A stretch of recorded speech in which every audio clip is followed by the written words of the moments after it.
அனைவருக்கும் வணக்கம். யசோதா கண்ணன் சேனலுக்கு உங்களை அன்புடன் வரவேற்கிறேன். வாழ்க வளமுடன். இன்றைக்கி நான் முருங்கைக்கீரை சூப் செய்ய போகிறேன். அதை எப்படி செய்கிறதுன்றதை பார்க்குறதுக்கு முன்னாடி இன்னும் நீங்கள் நம்ம சேனலை சப்ஸ்கிரைப் பண்ணலைன்னா சப்ஸ்கிரைப் பண்ணிவிடுங்க. பக்கத்தில் இருக்க பெல் பட்டனை கிளிக் பண்ணிவிடுங்க. வாங்க இப்போ வீடியோக்குள்ளே போகலாம். முருங்கைக்கீரை சூப் செய்கிறதுக்கு நான் ஒரு சின்ன வெங்காயம் ஒரு 8 எடுத்திருக்கேன். பெருவெங்காயம் 1, பெரிய வெங்காயம் 1 தோல் உரித்து எடுத்துருக்கேன் கட் பண்ணி. ஒரு முழு பூண்டு உரித்து எடுத்துட்டுருக்கேன். 1 இன்ச்சு இஞ்சி துண்டு,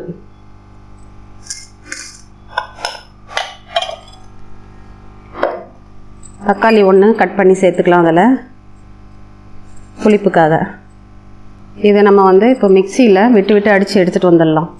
ஒரு 2 கைப்பிடி அளவுக்கு முருங்கைக்கீரை எடுத்துருக்கேன். இப்போ கேஸ் ஆன் பண்ணிடலாம். நான் ஒரு கடாயில் 1.5 டம்ளர் தண்ணி வச்சுருக்கேன். இந்த டம்ளரில்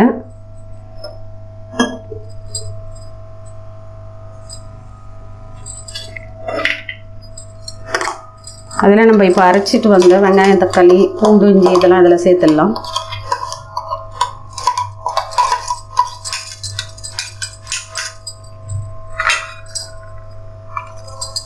இது நல்லா கொதிக்கட்டும். இப்போ நம்ம போட்ட வெங்காயம் தக்காளியெல்லாம் கொதிக்க ஆரம்பிச்சிருச்சு.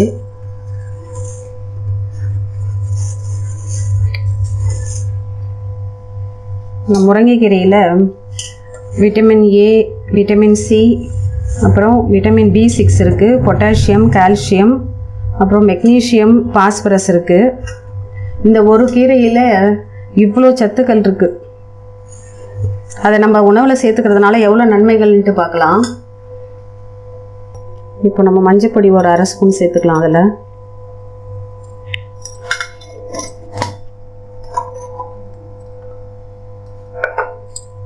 சால்ட் ஒரு 1/2 ஸ்பூன்.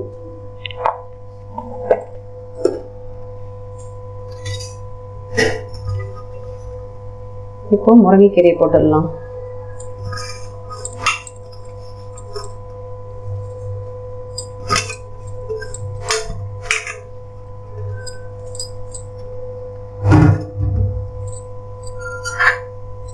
இது கொதிக்கட்டும். இப்போ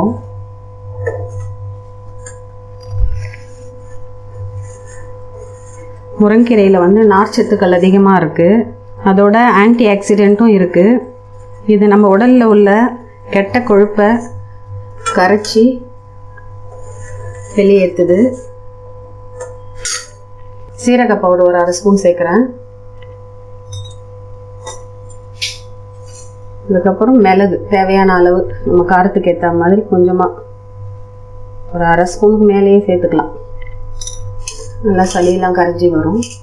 அந்த சூப்பு இப்படி தான் இருக்கும் தண்ணியாக. இது வேணும்னா நம்ம அப்படியேவும் சாப்பிட்டுக்கலாம்.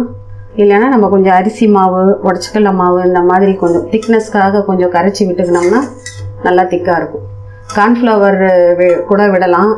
ஆனால் அது உடம்புக்கு கெடுதல்ன்றதுனால நம்ம இந்த அரிசி மாவு, உடச்சக்கல்ல மாவுலாம் ஒன்றும் பண்ணாது. அதனால் இதை நம்ம சேர்த்து கரைச்சி விடலாம். அதில் இந்த முருங்கைக்கீரையை குழந்தைங்களுக்கு நெய்யில் வளர்கிற குழந்தைங்களுக்கு நெய்யில் வறுத்து கொடுத்தா உடம்புக்கு ரொம்ப நல்லது. கண் பார்வைக்கும் நல்லது. நம்ம நரம்பு மண்டலத்தை பாதுகாக்க உதவுது. மூளையும் சுறுசுறுப்பாக வச்சுருக்கோம். உடல் எடையை குறைச்சி உடம்பை நல்லா ஃபிட்டாக வச்சுருக்கோம். இப்போ நான் 2 ஸ்பூன் அரிசி மாவு எடுத்திருக்கேன். அதை கரைச்சி அதில் விட்டுடலாம்.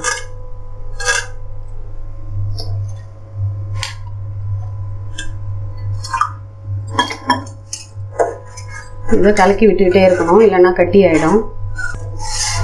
இது நல்ல ஒரு கொதி வந்த உடனே கடைசியாக கொத்தமல்லி போட்டு ஆஃப் பண்ணிடலாம். அவ்வளோதான், முருங்கைக்கீரை சூப் ரெடி ஆயிடுச்சு. இது ஒரு 2 நிமிஷம் கொதிக்கட்டும்.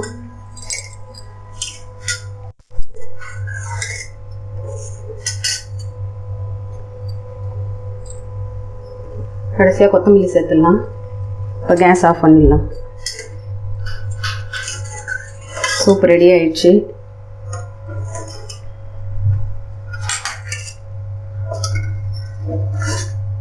இந்த சுவையான ஆரோக்கியமான முருங்கைக்கீரை சூப்பை நீங்களும் வச்சு சாப்பிட்டு பார்த்துட்டு கமெண்ட்ஸில் சொல்லுங்கள். இந்த வீடியோவை உங்கள் ஃப்ரெண்ட்ஸ் அண்ட் ஃபேமிலிக்கு ஷேர் பண்ணுங்கள்.